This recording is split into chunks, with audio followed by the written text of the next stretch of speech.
The name Tarshish resonates throughout the Hebrew Bible, evoking images of distant lands and significant wealth. It is a name that has intrigued scholars and theologians for centuries, sparking debates and inspiring countless interpretations. Its first mention is in Genesis among the descendants of Noah's son, Japheth, suggesting its connection to maritime peoples. This early reference hints at a rich history intertwined with seafaring and exploration. Tarshish becomes synonymous with extraordinary riches and extensive sea trade, associated with valuable commodities sought by kings like Solomon. The wealth of Tarshish was legendary, with ships bringing gold, silver, ivory, and exotic animals. Beyond material wealth, Tarshish symbolizes the ends of the earth, representing divine sovereignty. It is often depicted as a far-off place, almost mythical in its remoteness. God's power extends even to these distant places, making Tarshish a reminder that no corner of the world is beyond God's reach. This idea reinforces the omnipresence and omnipotence of the divine. This essay will explore Tarshish's significant appearances in biblical texts, its historical connections and archaeological evidence. We will delve into the various mentions and what they reveal about the ancient world. We will discuss its role in biblical narratives as a symbol of affluence, immense distance, and God's sovereignty. Tarshish serves as a powerful metaphor in these stories, illustrating broader themes. We will also consider modern scholarly debates regarding its precise location. The exact whereabouts of Tarshish remain a mystery, with theories ranging from the Western Mediterranean to the Indian Ocean. Finally, we will connect Tarshish to its enduring legacy and current cultural references and historical identities.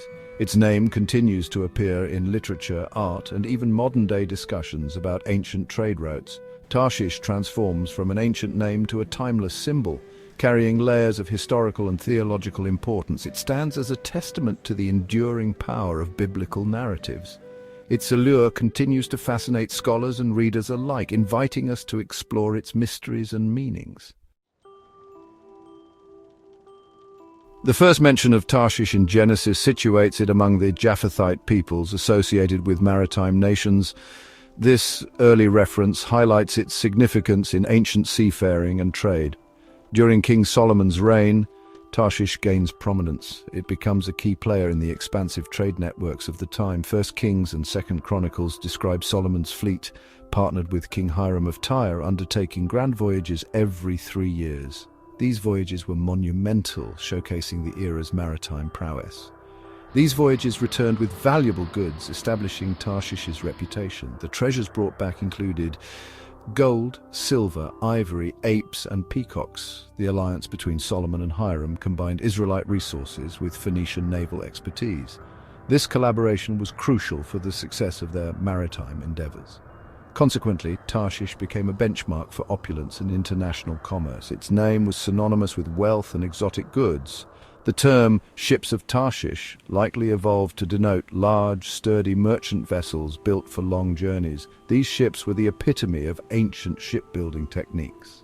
These ships symbolized human ambition and the vastness of the known world. They were a testament to the adventurous spirit of ancient mariners. Tarshish's name evoked images of distant, treasure-filled lands accessible only through daring seamanship.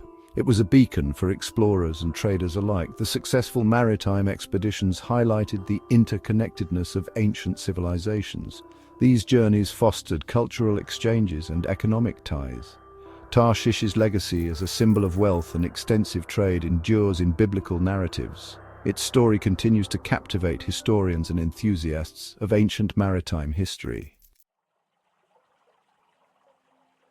Inspired by Solomon, King Jehoshaphat of Judah attempted a similar venture. He built a fleet of ships of Tarshish at Ezion-Geber, aiming to sail to Ophir for gold. However, the fleet was wrecked before it could embark, seen as divine judgment. The prophet Eliezer declared the Lord destroyed Jehoshaphat's works due to his alliance with the wicked King Ahaziah. Psalm 48 poetically captures this theme. By the east wind you shattered the ships of Tarshish. The shattering of these ships signifies that human ambition, when not aligned with divine purposes, is fragile. Tarshish and its maritime enterprises illustrate the limits of human power when confronted with God's sovereignty. This theme resonates deeply within the scriptural tradition. Tarshish symbolizes distant nations in psalms and prophetic literature. Psalm 72 envisions a future messianic age where kings of Tarshish bring tribute to Israel's righteous king. Isaiah's prophecies include both judgment and hope involving Tarshish. Isaiah chapter 60 envisions ships of Tarshish bringing exiles and wealth to a renewed Jerusalem.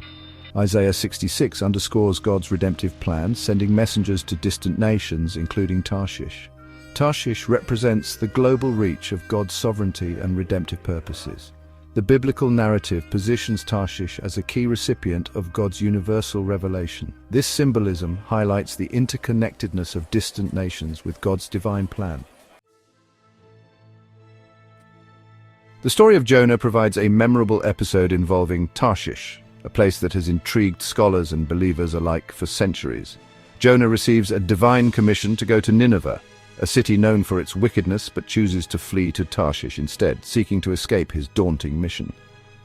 Tarshish symbolizes the most remote destination imaginable to Jonah, representing his attempt to escape God's reach and the responsibilities placed upon him.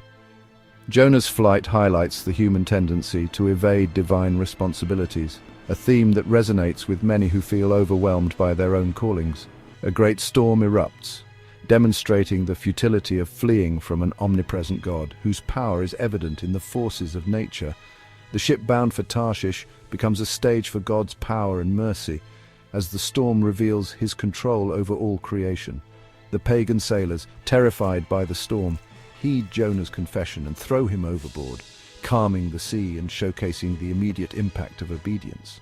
This leads them to fear the Lord and make vows to Yahweh, recognizing his supreme authority and power.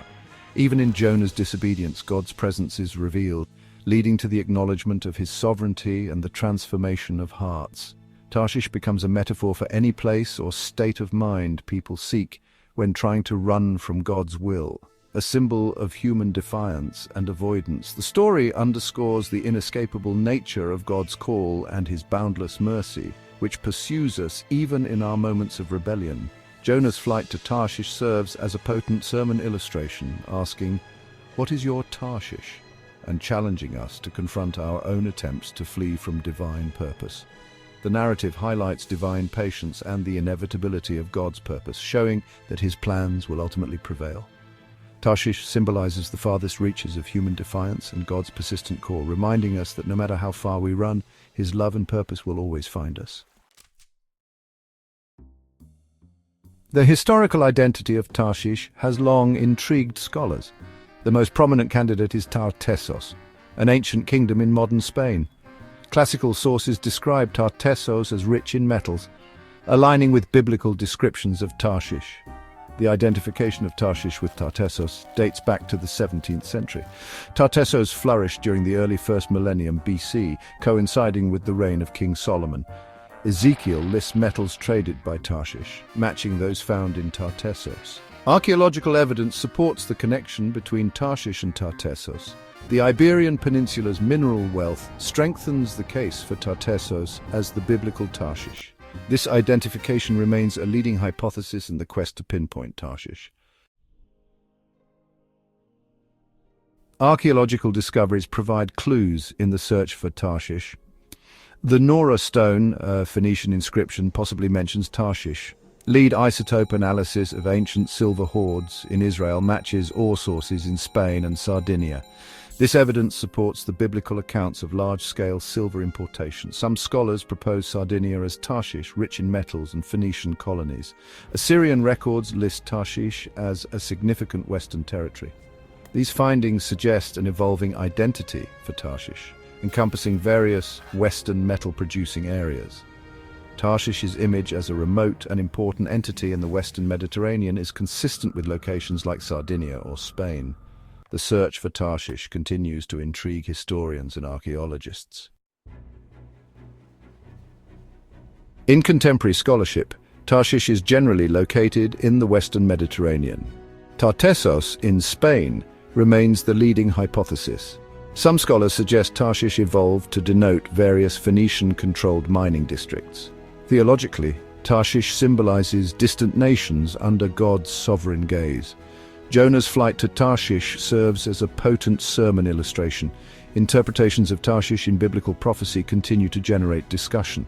Some link Tarshish to modern Western powers like Great Britain and its allies. Tarshish has left its mark on culture, appearing in literature and colloquial expressions. In modern Israeli Hebrew, Tarshish can mean the sea or the west. These varied appearances demonstrate the enduring imaginative power of Tarshish. The name continues to inspire and fascinate.